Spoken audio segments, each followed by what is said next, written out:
Okay, so today we're going to be doing one of the walls here at Old Mill Brick. We have an office that has a big flat white wall. We do have to work around this column, but otherwise it's a nice big wall surface to work with. So now that all the prepping is done, next we're going to mix up our adhesive and start applying it to the wall. We're going to mix our adhesive. So we have the water in this bucket, we're going to mix in this empty one.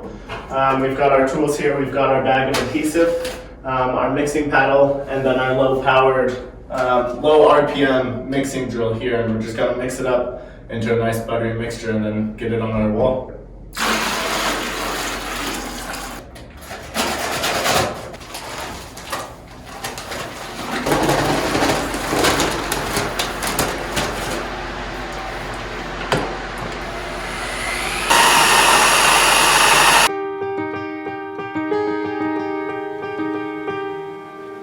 I'm just going to quickly explain the tools we're going to be using to install the brick. So this is just our trowel. It's a 1/4 by 3/8 by 1/4 trowel.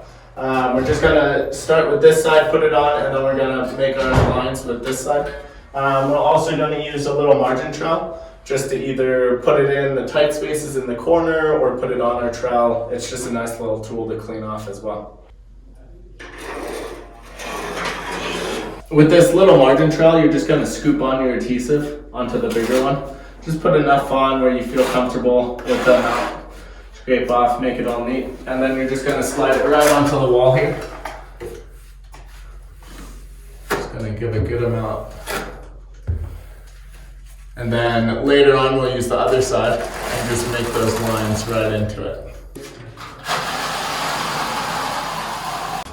So now we have our vintage oak brickweb sheet. We're just going to put it on the wall. We're going to take this corner and just put it right up there, and that way the next sheet can overlay with this mesh. So we're just going to put it right up to the top. And just make sure that adhesive sticks pretty well through that adhesive, that mesh. Yes. I think I'll take the GRE. You take the G-mat? But yeah, I think we're just going to do 10. Just 10?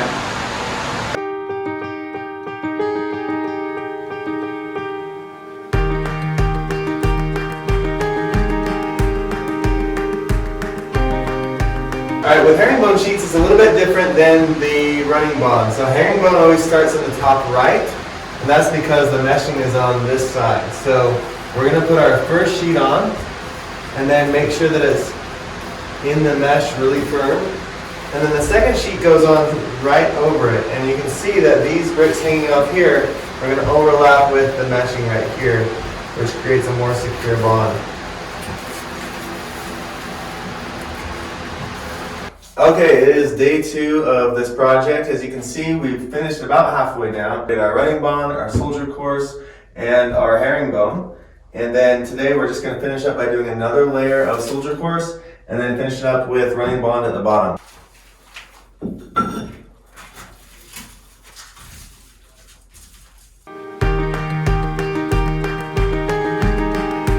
What I'm going to do is I'm just going to hold it up and see where I think it's going to be covered. And I can see it's going to be this brick right here. Basically, I'm just going to cut. You can see where the brick is. I'm just going to cut through the mesh. And I'm going to take this brick out like this.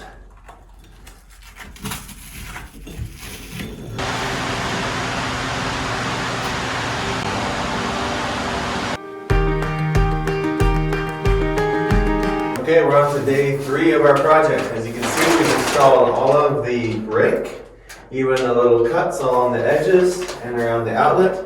And now it's time to do our mortar or our grouting. Alright, so we have our type S mortar, and we have our grout back. We're going to mix up the mortar and then get started.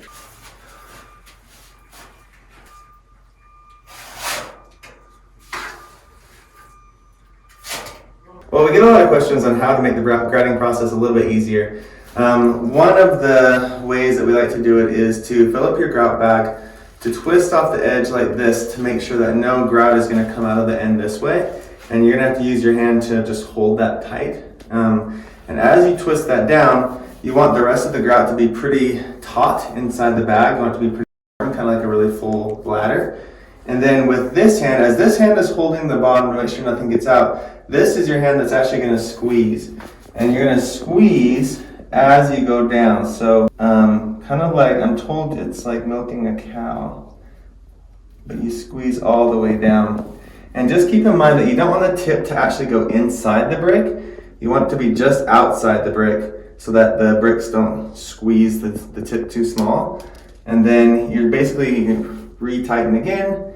And then as you go down, you're just pushing again with this left hand and pushing that grout into the empty cavity.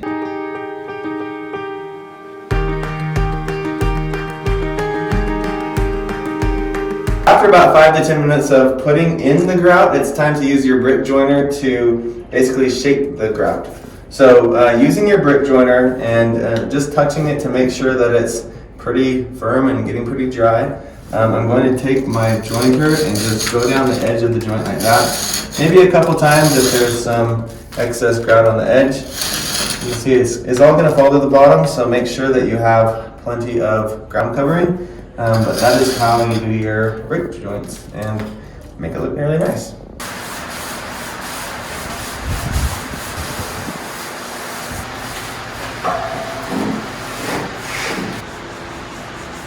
Okay, that is the end of our project. As you can see, we finished up with the brick joiner and with the brushing, which means now we're just going to take the tape off the walls, clean up the tools, take the tarp off the floor, probably replace our outlet faceplate, and then we're done. Honestly, this was super easy, guys. I think anyone can do it, and it's going to make your space look awesome.